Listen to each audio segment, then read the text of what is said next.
स्वागत है आपका हिस्ट्री विद के। आज हम लोग 1935 के भारत सरकार अधिनियम के बारे में जानेंगे। आप सभी जानते हैं, इससे पहले हमने बहुत सारे अधिनियमों के बारे में वीडियो बनाए, उनकी लिंक डिस्क्रिप्शन बॉक्स में दी हुई है। आप देखिए वहां से और उन अधिनियमों को जरूर एक बार देख लें ताकि ये अच्छे प्रकार से समझ में आ सके। तो 1935 का जो अधिनियम आया था उसके बारे में जाने इससे पहले थोड़ा उसका बैकग्राउंड देखें।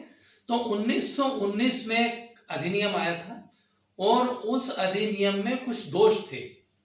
कुछ जो नेता थे, राजनीतिक दल थे, वो इस अधिनियम में जो प्रावधान थे उनसे असंतुष्ट थे। इसीलिए ब्रिटिश सरकार ने 1927 में साइमन कमीशन की नियुक्ति की और वो भारत आया। लेकिन साइमन कमीशन में चूंकि एक भी भारतीय नहीं था, इस कारण साइमन कमीशन का विरोध हुआ और साइमन वापस जाओ के नारे जगह जगह लगे। लेकिन इसके बावजूद 1930 में साइमन कमीशन ने अपनी रिपोर्ट प्रस्तुत की, जिसको ज्यादातर राजनीतिक दलों ने अस्वीकार कर दिया। नतीजा यह हुआ कि ब्रिटिश सरकार ने भारतीयों से ही कहा कि वो स्वयं ही अपना एक संविधान तैयार कर ले। इसके बाद नेहरू रिपोर्ट प्रकाशित होती है, नेहरू रिपोर्ट आती है और साथ ही साथ जिन्ना के 14 सिद्धांत आते हैं, 14 सूत्री कार्यक्रम आता है। लेकिन ब्रिटिश सरकार ने इन दोनों को अस्वीकार कर दिया। नतीजा यह हुआ कि अगला राजनीतिक दलों और ब्रिटिश सरकार के बीच जो विवाद हो रहा था उसको सुलझाने के लिए गोलमेज सम्मेलनों का आयोजन हुआ लंदन में। लेकिन ये गोलमेज सम्मेलनों में भी कोई बात हल नहीं हो पाई। नतीजा ये हुआ कि 1933 में ब्रिटिश सरकार ने श्वेत प्रपत्र जारी किया और इसके आधार पर एक कमेटी बनाई गई, जिसने 1934 में ब्रिटिश संसद की समिति थी, इसने अपनी रिपोर्ट प्रस्तुत की और उसके आधार पर 1935 का भारत सरकार अधिनियम जारी हुआ।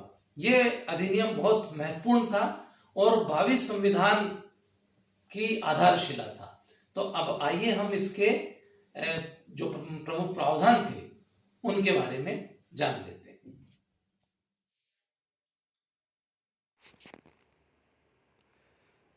विशेषताएं। 1935 के भारत सरकार अधिनियम की प्रमुख विशेषताएं यदि हम देखें तो इस प्रकार हैं। नंबर 1, लंबा प्रलेख। इसमें 321 धाराएं एवं 10 परिशिष्ट थे। अधिनियम के अंतर्गत भारतीयों को प्रांतीय क्षेत्र में स्वायत्त शासन, केंद्रीय क्षेत्र में आंशिक उत्तरदायी शासन एवं एक अखिल भारतीय संघ देने की व्यवस्था की गई। दूसरा, ब्रिटिश संसद की सर्वोच्चता।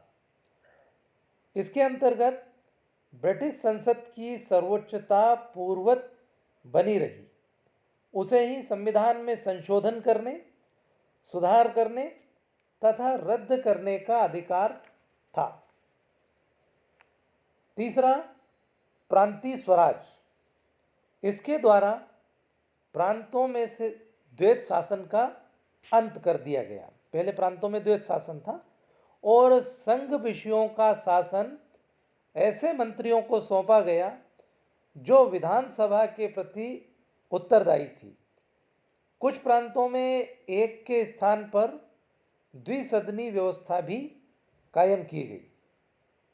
चौथा, केंद्र में द्वैत शासन प्रणाली। केंद्र में द्वैत शासन प्रणाली व्यवस्था लागू की गई। प्रस्तावित संघीय योजना में कार्यपालिका का अध्यक्ष गवर्नर जनरल होता था, जिसके अधीन केंद्रीय विषयों के प्रशासन के लिए कार्यपालिका परिषद और मंत्रियों की व्यवस्था की गई थी। संघीय विषयों को रक्षित एवं हस्तांतरित 2 भागों में विभाजित किया गया। रक्षित विषयों में प्रतिरक्षा, चर्च, विदेशी मामले आदि शामिल थे। जिनका शासन गवर्नर जनरल स्वेच्छानुसार चला सकता था। हस्तांतरित विषयों का शासन गवर्नर जनरल द्वारा नियुक्त लोकप्रिय एवं विश्वास पात्र मंत्रियों को करना था। पांचवा, संघीय शासन व्यवस्था। अधिनियम के द्वारा अखिल भारतीय संघ की स्थापना की गई थी, जिसमें ब्रिटिश प्रांतों और देशी रियासतों को स्थान दिया गया था।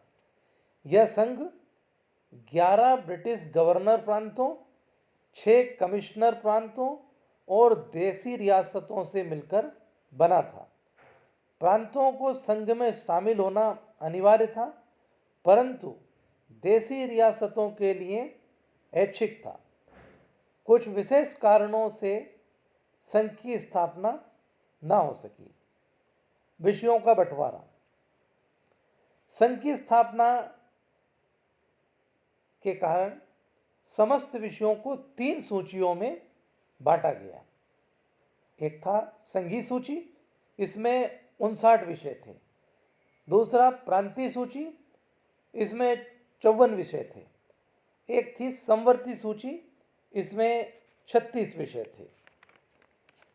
इन सूचियों में वर्णित विषयों पर क्रमशः केंद्र सरकार को, प्रांतीय सरकार को और केंद्र तथा प्रांतीय सरकार को कानून बनाने का अधिकार था। समवर्ती सूची में किसी कानून पर विभिन्नता होने पर केंद्र के कानून को सर्वोच्चता प्राप्त थी। सातवां, संघीय न्यायालय। इस अधिनियम के द्वारा दिल्ली में एक संघीय न्यायालय की व्यवस्था की गई। मॉरिस ग्वायर ये प्रथम न्यायाधीश इनको बनाया गया, परंतु यह संघीय न्यायालय सर्वोच्च न्यायालय के रूप में नहीं था। इसके निर्णय के विरुद्ध ब्रिटेन स्थित प्रिवी काउंसिल में अपील की जा सकती थी। आठवां, विधान मंडलों में मताधिकार का विस्तार। केंद्र में राज्यसभा सदस्यों की संख्या 260 और विधानसभा सदस्यों की संख्या 375 निर्धारित की गई। मताधिकार का भी विस्तार किया गया।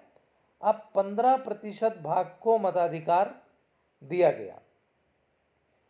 नवा, सांप्रदायिक निर्वाचन पद्धति को कायम रखना।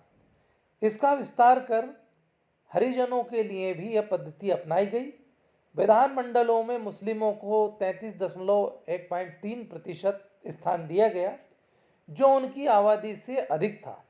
ईसाइयों, आंग्ल भारतीयों और यूरोपियों को पूर्ववत प्रतिनिधित्व दिया गया। 10वां, भारतीय परिषद की समाप्ति। इस एक्ट के द्वारा भारतीय परिषद को समाप्त कर उसके स्थान पर भारत सचिव के लिए कुछ परामर्शदाता नियुक्त किए गए, जिनकी संख्या 3 से 6 के बीच निर्धारित की गई।